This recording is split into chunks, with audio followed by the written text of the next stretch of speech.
Welcome to today's session. It is our goal as Group 5 to bring the risk management of ThyssenKrupp to the next level through a thorough risk assessment and risk mitigation plan for ThyssenKrupp. Let us begin with an overview and understanding of ThyssenKrupp. The international industrial and technology company is divided into 5 segments: automotive technology, decarbon technologies, material service, steel Europe, and marine systems. On top of this stands the group. In terms of its risk management, ThyssenKrupp manages its risk in a holistic risk management system across organizational levels and segments. The risk management process is aligned with the international standards of COSOC. Therefore, we tailor our risk assessment, mitigation, and consultation to ThyssenKrupp's current risk management structure. ThyssenKrupp is exposed to various risks from different risk categories. While we delve deeper into certain categories, it is our aim to give an overall understanding of the encountered risks as they do influence one another. ThyssenKrupp faces external risks with a focus on multinational trade, recession, growing labor and skill shortages, as well as risks from political crises and gas shortages, influencing other risk categories as well. For financial risk, ThyssenKrupp faces debt-related risks, market risks in terms of interest rates, exchange rates, and price changes, as well as valuation risks, especially from its steel division. While ThyssenKrupp has a structured compliance management and legal management in place, with growing regulation, the risk grows as well. This allows us to delve deeper into this topic for a long-term risk mitigation plan. One of the most important risks in the industrial company is operational risk. These are majorly subject to the individual segments being automotive, technology, decarbon technologies, material services, steel Europe, and marine systems. Finally, ThyssenKrupp faces enormous challenges from climate change risk, which include both physical and transition risks. ThyssenKrupp is exposed to a number of external risks. We identified these together with the annual risk report from 2023 to be risks from multinational trade, risks from the recession, risks also from growing labor and skill shortage, and risks from the political crisis such as the Russian-Ukraine war. We assess these risks to be from medium to high impact, but there are already risk mitigation plans in place, and they also are interacting with other risk categories.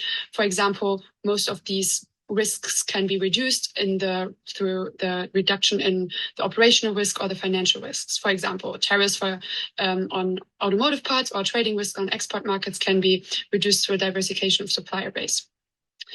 However, for example, when it comes to the political crisis, we also looked into the current portfolio of ThyssenKrupp, and we saw that while it is important in this category to also look at the reduction in operational risks of the supply chain because of the political crisis of the Russian-Ukraine war, and, for example, by hedging against currency fluctuations, it is also very important that ThyssenKrupp reviews its portfolio.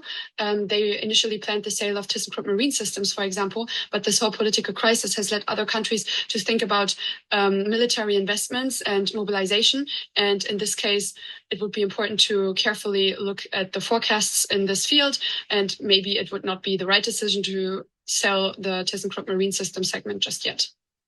Let's delve into assessment of ThyssenKrupp's financial health, particularly focusing on the ways they can mitigate debt-related and default risks. ThyssenKrupp's 2023 debt is 3.35 billion against the 7.35 billion in cash reserves. Despite high short-term and long-term liabilities and a loss before EBIT, they have sustained positive cash flow, indicative of a resilient fiscal structure. The current and long-term debt-to-equity ratios stand well below the industry average, demonstrating a solid financial discipline.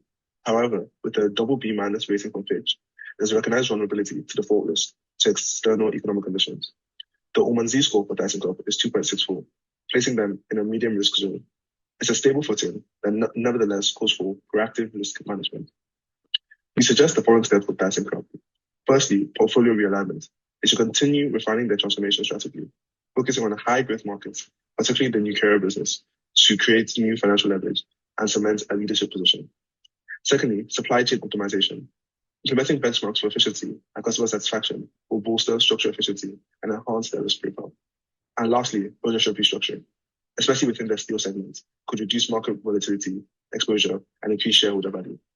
These strategic actions, we believe, can strengthen ThyssenKrupp's ability to manage financial risks and move forward with greater fiscal security.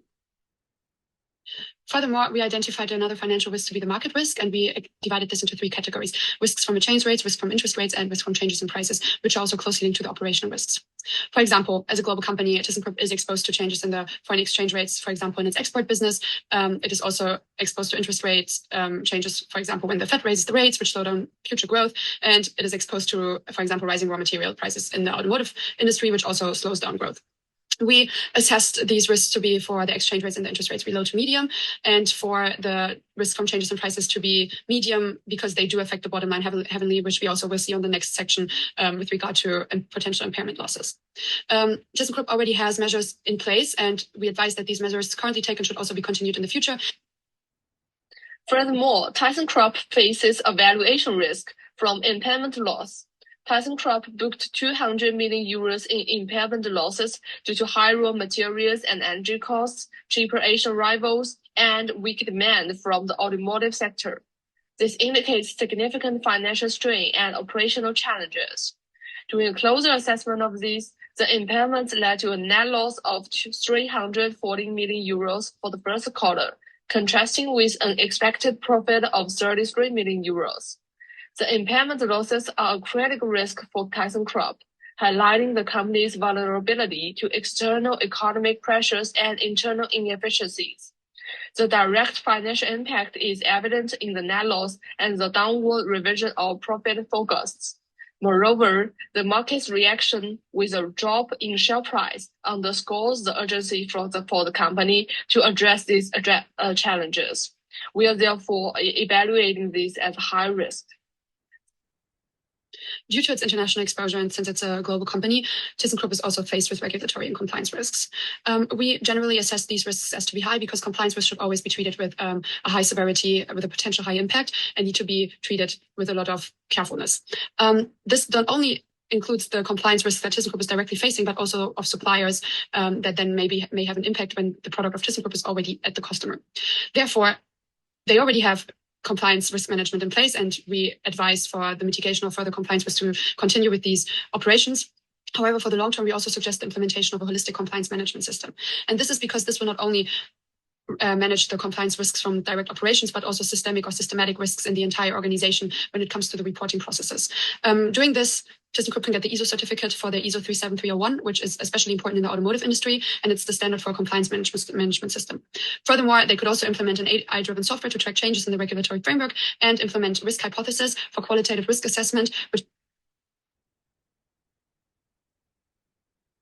another inevitable risk to consider is the climate change risk. Here, ThyssenKrupp is exposed to physical risks as well as transition risks. For example, we assess the physical risk that ThyssenKrupp is faced to be from low to medium severity, as they can, for example, be mitigated by a diversification of suppliers or by a transformation of portfolio of operations.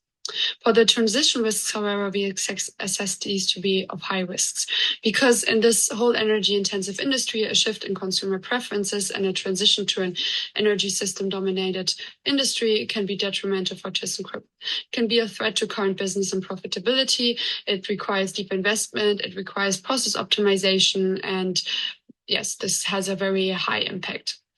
To mitigate this, for example, ThyssenKrupp should consider to divest from its steel segment and increase its investment in decarbon technologies. It should also invest into energy efficiency and climate protection to qualify for the EU funding in relation to energy and CO2 consumption, and continue with its current transformation plan that it already has in place in order to become more sustainable in the long term. Another inevitable risk to consider is the climate. Finally, we look at the operational risks that are also highly affected by the external risks that we saw at the beginning. Here, we identified the supply chain risk, quality issues, and cybersecurity threats. However, we will focus on the supply chain risks. In this risk assessment, we looked at the commodity price volatility, sanctions and market foreclosure, and energy. And these risks we assessed to be of medium severity.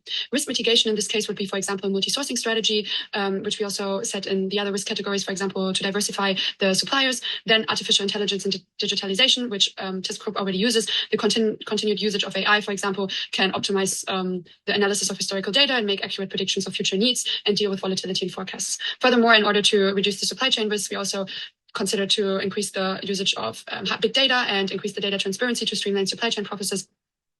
Please find on this last page our urgent risk mitigation measures summarized in 5 points. Thank you for listening, and we hope that ThyssenKrupp can benefit from our risk mitigation plan.